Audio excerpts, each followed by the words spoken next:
y le agradezco mucho por su paciencia, por la amistad, por siempre estar al pendiente, es el maestro Daniel Marmolejo. Debo de decir, Daniel, que te hemos extrañado mucho, sobre todo es importante escuchar tu voz en medio de tanto ruido. Ya le voy a dar contexto a lo que te quiero proponer para empezar, pero a la distancia primero te mando un abrazo. Daniel Marmolejo es productor del documental Guerra Híbrida. A él lo venimos escuchando por años decir que por ahí se viene la guerra híbrida, que por ahí se viene el golpe blando, y creo que ahora a la gente le queda más claro de lo que hablabas o de lo que vienes hablando desde hace ya algunos años. Querido Daniel, ¿cómo estás? Bienvenido a tu casa. Querido Vicente, qué gusto saludarte, a ti que eres un maestro del periodismo de combate y que nos has dado una cátedra muy importante con tu presencia en tu estado natal, Sonora, frente al presidente de la República con los señalamientos respecto a la postulación de Claudia Pavlovich como posible cónsul de México en Barcelona, y que categóricamente dejaste ver al presidente en tu presentación lo inconveniente que esto sería por los señalamientos que hizo alguien, otrora secretario de Seguridad Pública, que conoce los hilos de la corrupción y que además es gobernador también del estado elegido por Morena, de esta situación.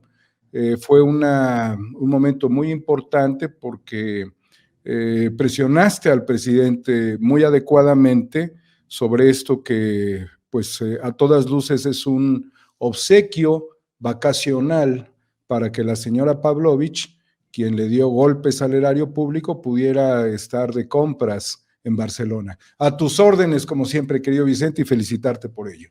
Muchas gracias, Daniel. Viniendo de ti, lo aprecio mucho. Esperemos seguir contribuyendo al debate recio como le gusta al presidente, pero respetuoso, constructivo, para transformar a nuestro país.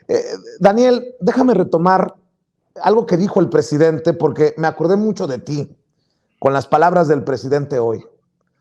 No es Loret, no es Krause, no es el Reforma. Aquí se trata de literalmente una guerra por dos diferentes conceptos, planes, ideas de nación. El presidente lo dijo así en la mañanera y le entramos directo con Daniel Marmolejo después de ver y escuchar al presidente. En entregar bienes de la nación, del pueblo a particulares. Si lo analizan, eso fue lo que hicieron con sus reformas estructurales y beneficiar pues a minorías. Por eso ahora hay oposición, porque no es Loret,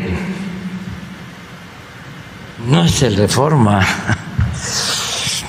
no es Krause, no, son dos proyectos de nación distintos y contrapuestos.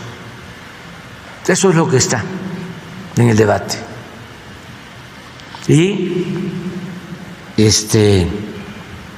pues cada quien se está colocando en su sitio, pero es algo muy profundo.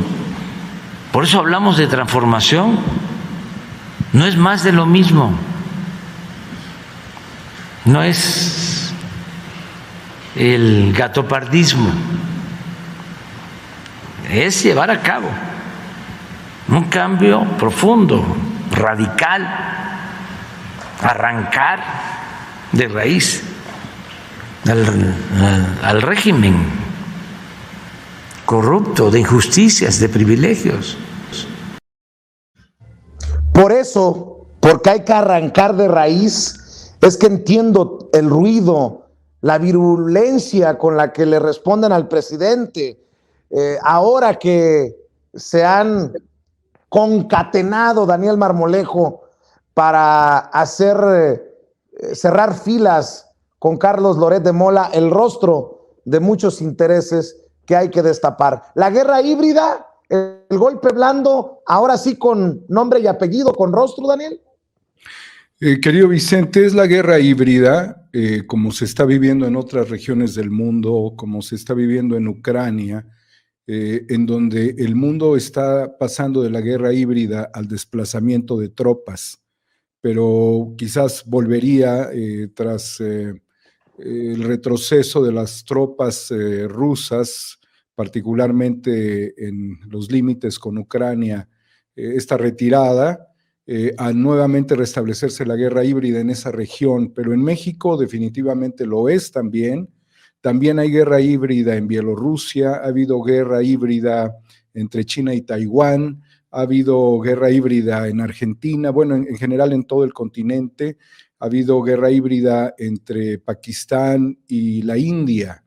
Específicamente lo que estamos viendo ya es una confrontación muy directa entre un personero de estructuras globalistas, como lo es Carlos Loret de Mola, en un escenario muy complejo que a primera vista, querido Vicente, nosotros hicimos un análisis de lo inconveniente que sería, pero el presidente no solamente lo está viendo como una cuestión para tocar de lado o en una diatriba mediática, sino que el presidente ya avanzó en una estrategia que pudiera desenmascarar plenamente los intereses que estarían detrás de Carlos Loret de Mola y hacer que esto que sería una trampa se convirtiera prácticamente en un hilo que vaya jalando toda una madeja que te lleve a estructuras muy fuertes de intereses globales que son las promotoras de la guerra híbrida.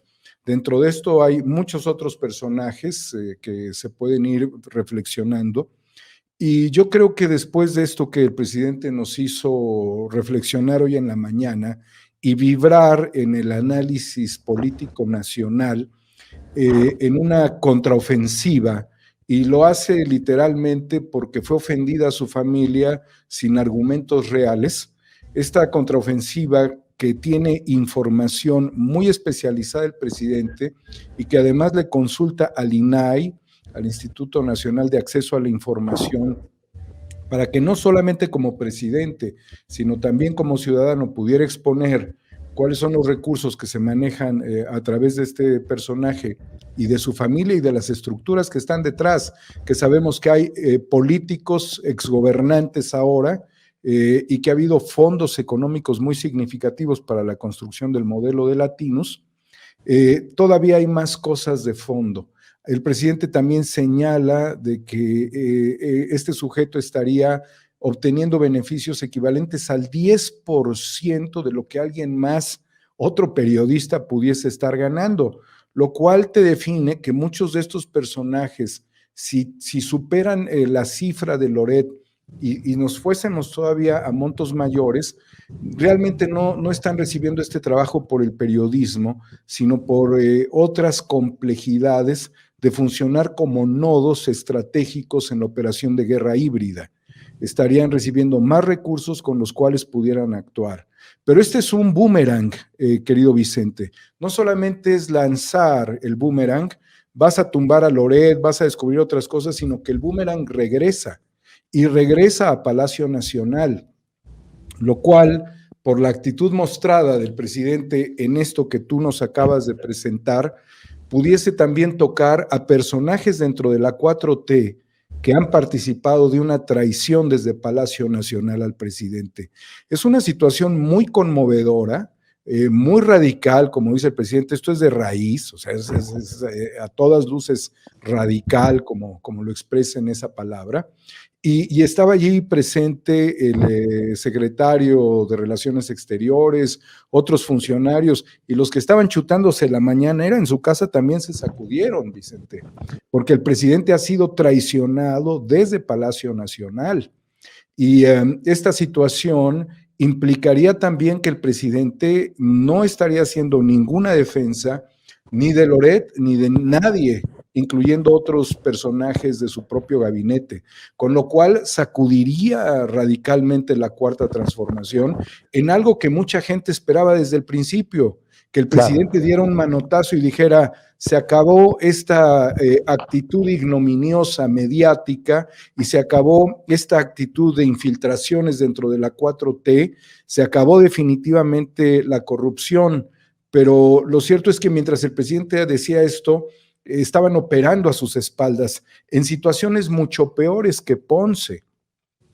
El profesor Bejarano, del cual recibió una cantidad que no era ilegal en ese momento, de un privado, pero ese privado estaba muy empantanado con Rosario Robles, haciendo muchos negocios, incumpliendo con muchos negocios y pues dando beneficios a determinados funcionarios en supuestas estrategias políticas, que esto que no era ilegal es una caricatura al lado de lo que pudiera haber tenido el presidente como decisiones de gabinete. Y esto también es muy fuerte, Vicente. No nada más hay que ver a Loret, ni hay que ver los que están atrás de Loret. Esto también hay que ver dentro de la estructura gubernamental de la Cuarta Transformación. Pero pareciera que el presidente ahora sí ya se cansó de los traidores y se cansó de estos sujetos que se dedican a fabricar mentiras. Pero ¿a dónde va a acabar esto, querido Vicente? Yo creo que en la mañana, cuando el presidente daba toda esta información y leyó una carta contundente, que es la que le envía al INAI, en donde le hace una solicitud para que él pueda informar, en ese momento se reunieron en el War Room de Latinus, todos estos personajes y otros más se conglomeraron, se agruparon, seguramente muchos tuvieron que tomar vuelos a Estados Unidos o a la sede de esta organización mediática engañosa, facciosa, para tratar de ver qué es lo que va a suceder, porque les estarían quemando radicalmente una de las fichas emblemáticas de este movimiento golpista. O sea, lo que estamos hablando aquí es del golpismo, no es otra cosa, eso es Loret, es el golpismo.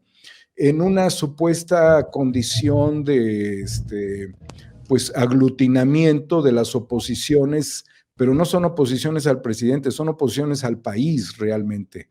En ese War Room, al igual que en otros War Rooms, cuartos de guerra, que se han dado en circunstancias semejantes en el mundo, ellos levantaron el teléfono y le hablaron literalmente a los fondos buitre, le hablaron a las grandes corporaciones, le hablaron a muchos prófugos de la justicia, porque es necesario establecer una estrategia de control del posible daño que sufriera, no a su reputación.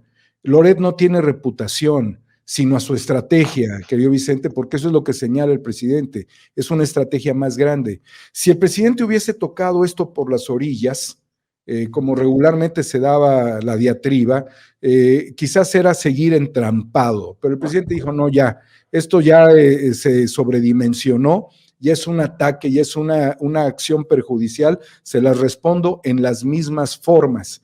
Entonces, este aglutinamiento significaría generar un mayor proteccionismo y mucho de este proteccionismo tiene que ver con recursos económicos, tiene que ver con recursos legales y tiene que ver con otras acciones que pudieran ser compra de periodistas, de voluntades de periodistas, compra de medios publicitarios propagandísticos, estrategias de ataques convencionales y estrategias de ataques no convencionales, que serían elementos distractores que ellos están ya planificando desde el cuarto de guerra, querido Vicente.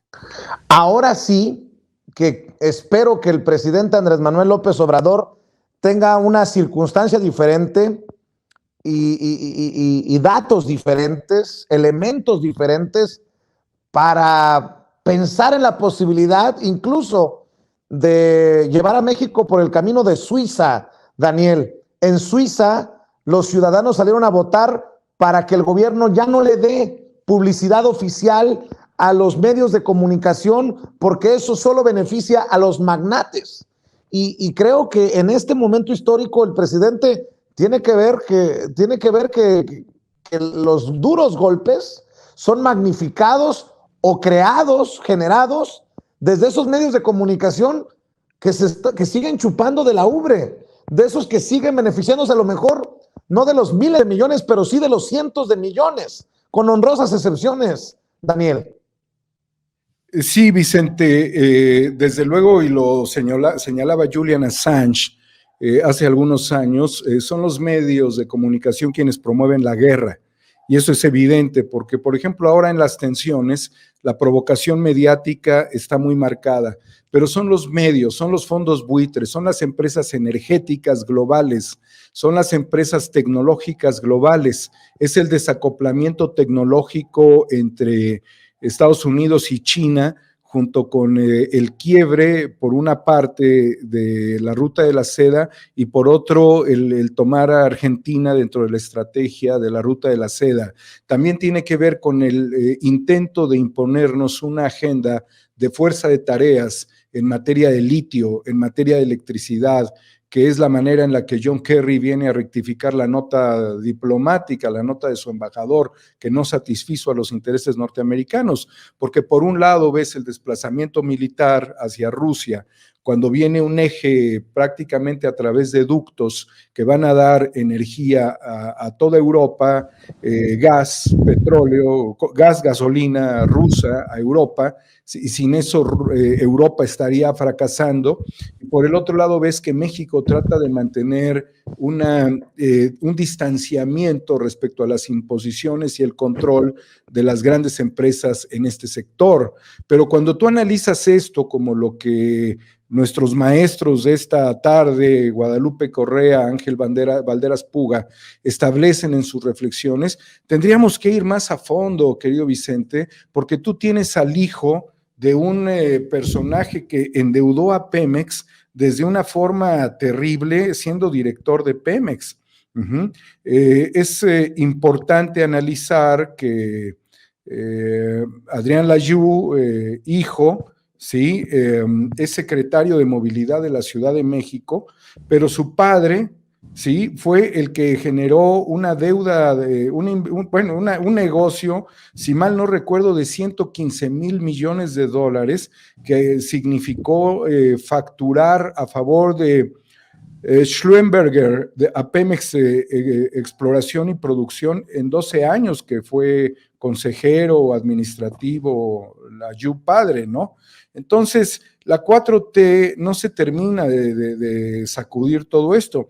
Y si analizas, por ejemplo, cuál es la posición que tiene el padre de Adrián Layú, secretario de Movilidad y Transporte, al que todo el mundo le aplaude los teleféricos, lo cual es muy bueno, pero tampoco es la gran innovación, aunque sí ayuda mucho.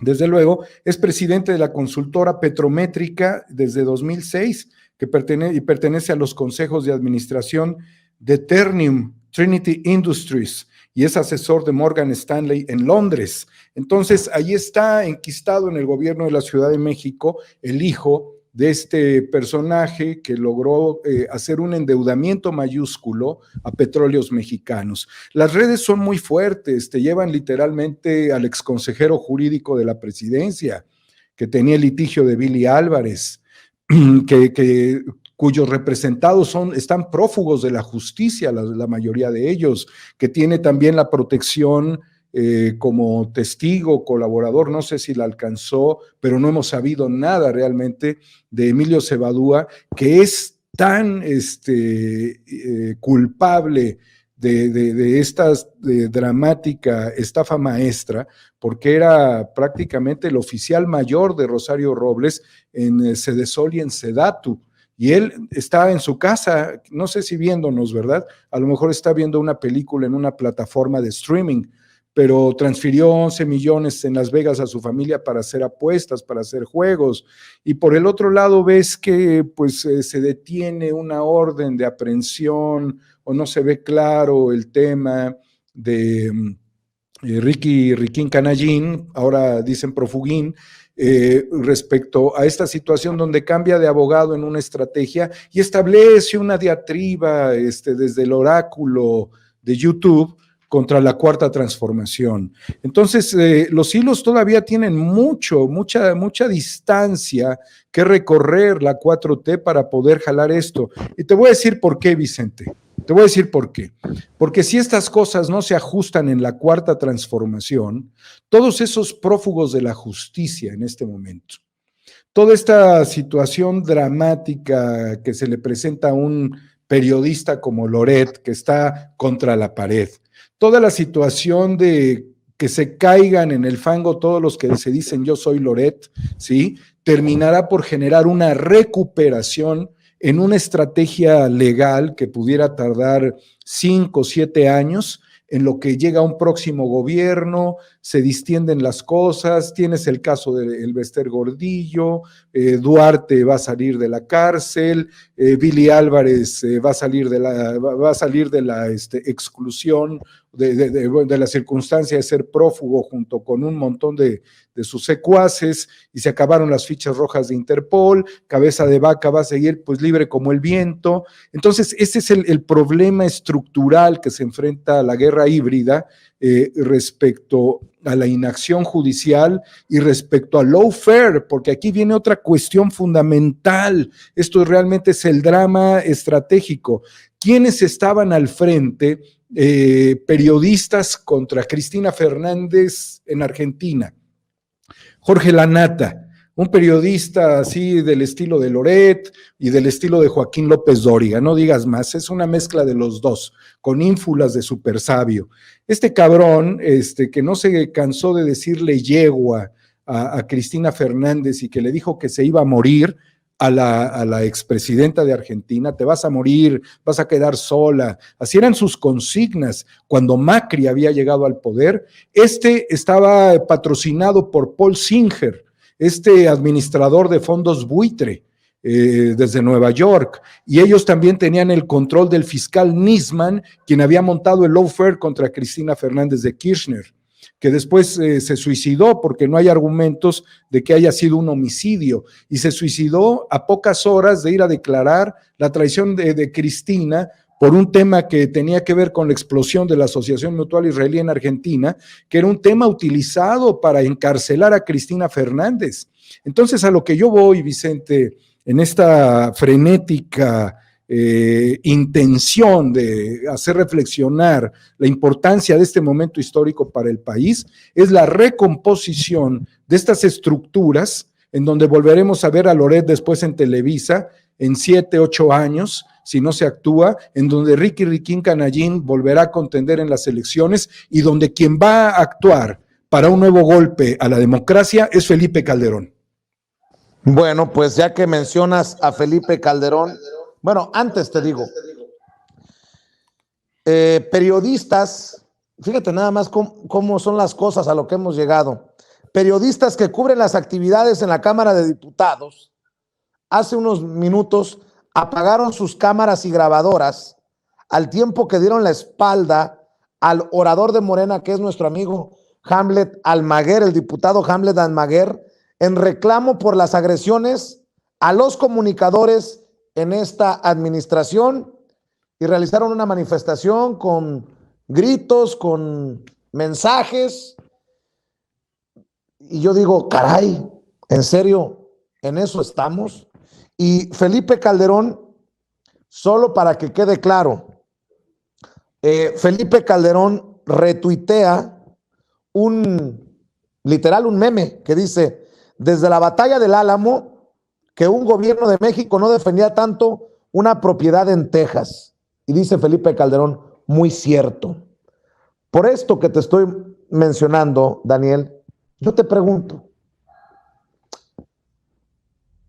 buscan incluso esos que quieren tumbar a López Obrador, que si no cae legalmente, literalmente lo maten del desgaste, porque definitivamente esto está teniendo un alto desgaste físico, psicológico en el presidente Andrés Manuel López Obrador, hoy casi al punto del llanto en la mañanera, y dices, esto ya se quitaron totalmente así, sin ambajes, sin tapujos, buscan o que caiga el presidente o que muera el presidente, no lo entiendo de otra manera.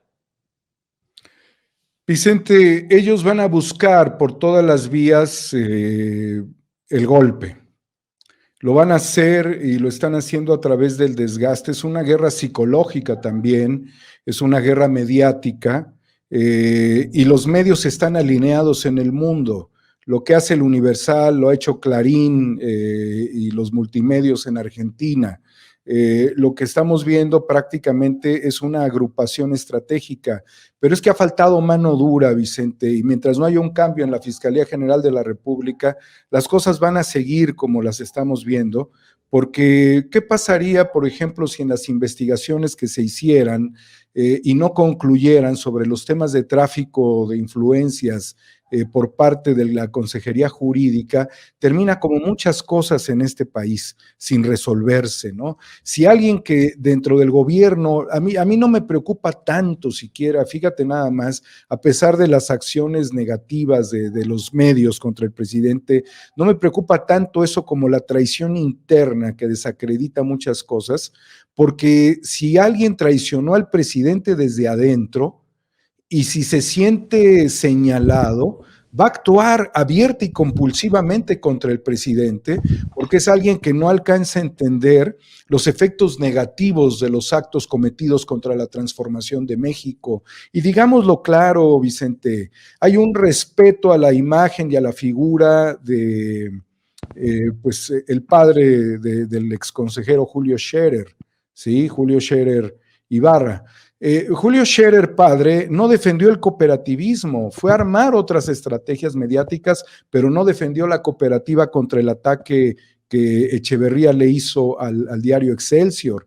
Se quedaron unos pocos, sirvió, sí sirvió, pero lo importante era defender la estrategia. Entonces, Julio Scherer sabe que se puede voltear el hijo, que si el padre se volteó al cooperativismo porque tuvo miedo, pues, o porque sintió que no era el momento y abandonó el modelo de desarrollo más importante de la comunicación independiente e hizo otros, ¿sí? ¿En qué terminó ese medio? Ahí tienes a la hermana de Julio Scherer con el hermano de Margarita Zavala teniendo proceso, ¿no?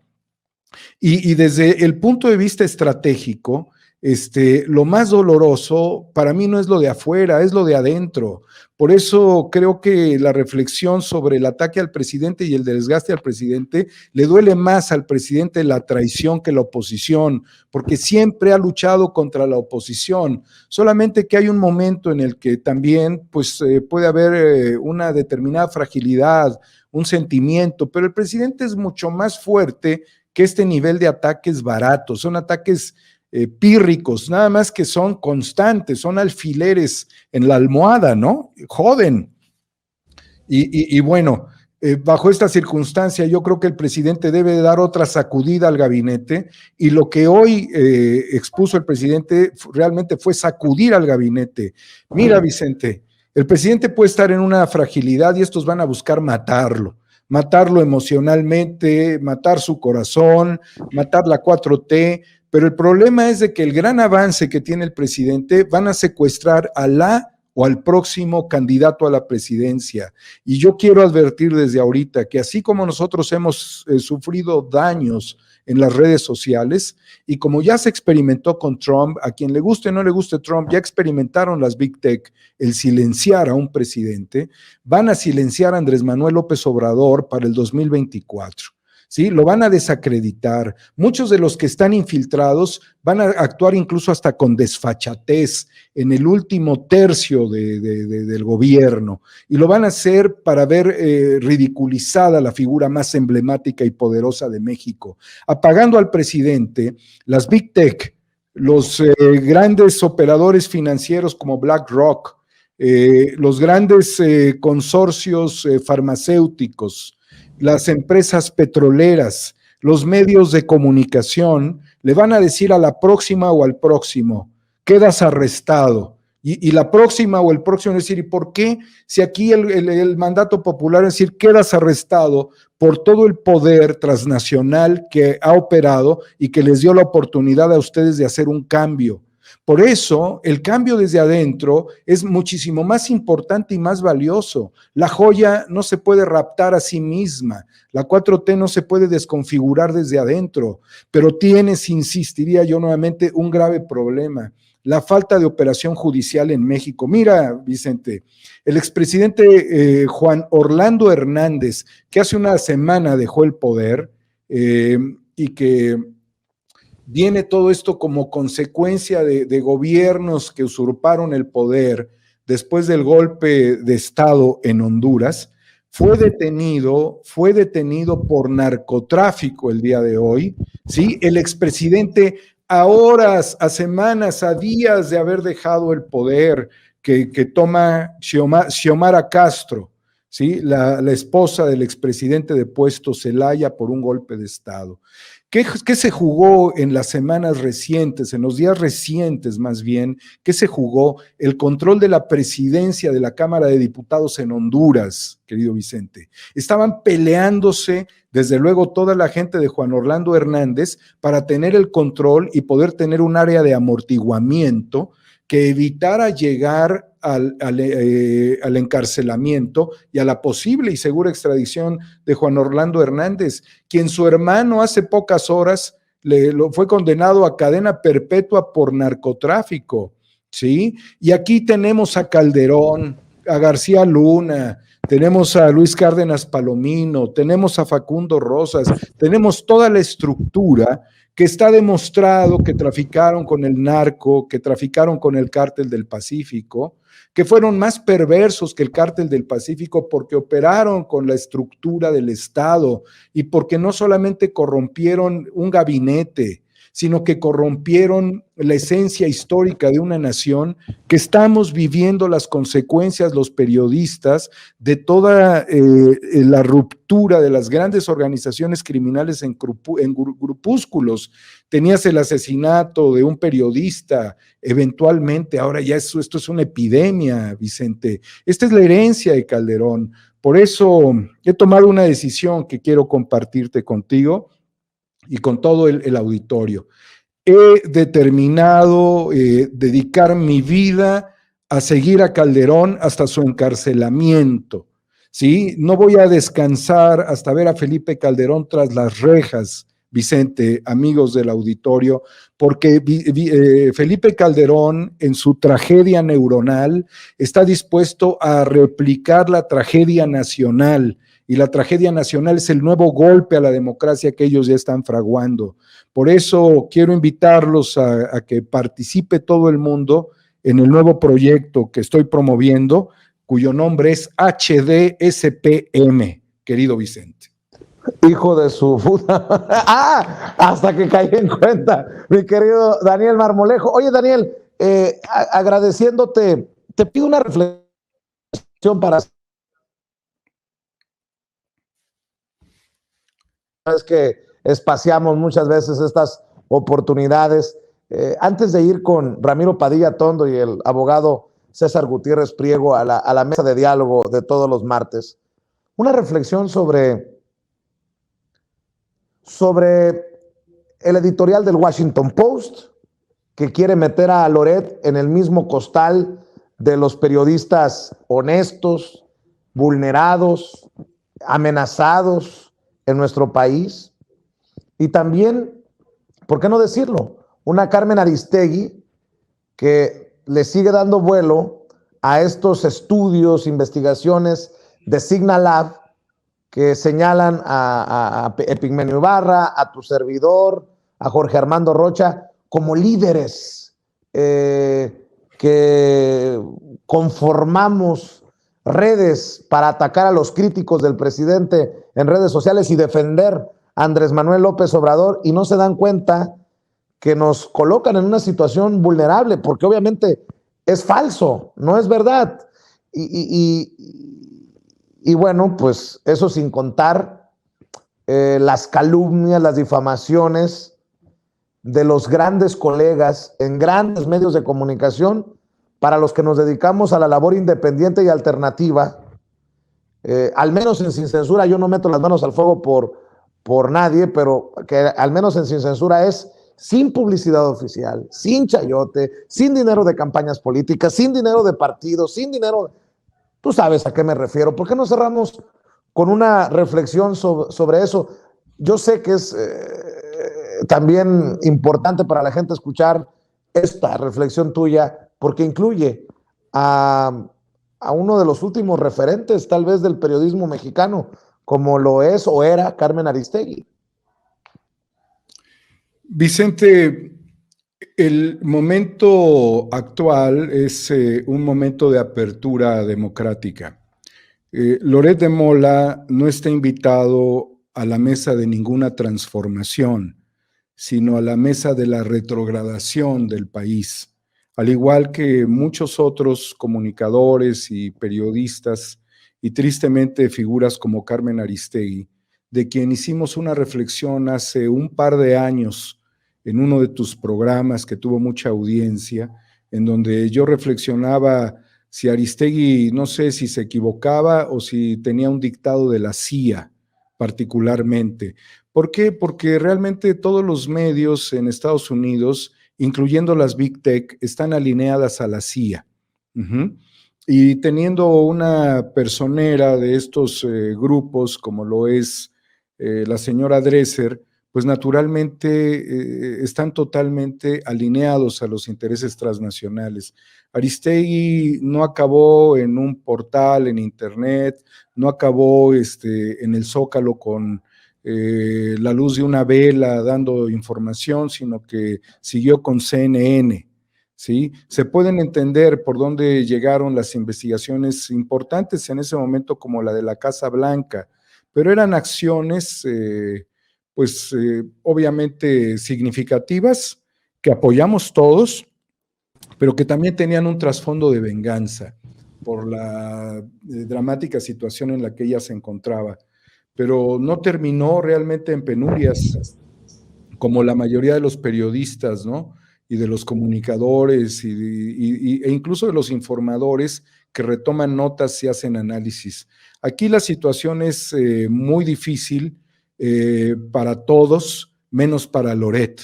Por lo tanto, Loret debiera estar desestimado de toda consideración. Yo quisiera, en un futuro no muy cercano, para cerrar esta reflexión, que el presidente señalara cuáles eran las investigaciones por las cuales mataron a los periodistas que hoy ya no están con nosotros y qué fue lo que presentaron, porque de Loret ya sabemos que es pura basura, puro bluff, pura nota falsa, puro interés especulativo, pero a los que mataron, a los que dijeron verdades en comunidades, en regiones, a nivel nacional, fueron asesinados.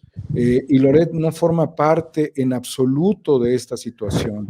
Lo de Loret prácticamente es una cuestión totalmente de la farándula de Televisa, de TV Azteca, que nunca terminaron de explicar qué sucedió con los vehículos que traían drogas y dinero en Nicaragua, ¿sí? Jamás se terminó de entender eso, que hoy están en una estrategia especulativa, obviamente de negociaciones en Estados Unidos con Univisión, pero que antes tuvieron exenciones fiscales de $3,000 millones durante el gobierno de Peña Nieto y que se encargaron de manipular la elección del 2006 con el peligro para México y que armaron el cerco informativo, pero que incluso no han recibido el trato justo de quitar su camioneta. Si están utilizando la señal de Sepropié, ¿para qué llevan un camión? ¿A quién quieren mentir con las microondas y con sus periodistas que ni siquiera preguntan, pero que ocupan la primera fila de la presidencia con una silla de televisión? No hay manera, no hay forma, ningún analista, ningún periodista, ningún maestro del periodismo, ningún hombre de la reflexión profunda le daría crédito de que Loret formara parte de la banda de los que sufren por luchar por la verdad y por transitar en una calle en donde están sicarios. Esta es una mentira más de la propaganda mediática, de la derecha golpista internacional. Loret no es otra cosa, tiene amanuenses, Vicente, no es periodista, se equivoca constantemente, pero lo más grave y triste es que está dispuesto a herir a partir de engaños, a partir de mentiras. No hay forma de darle valor a la reflexión que viene desde el Washington Post.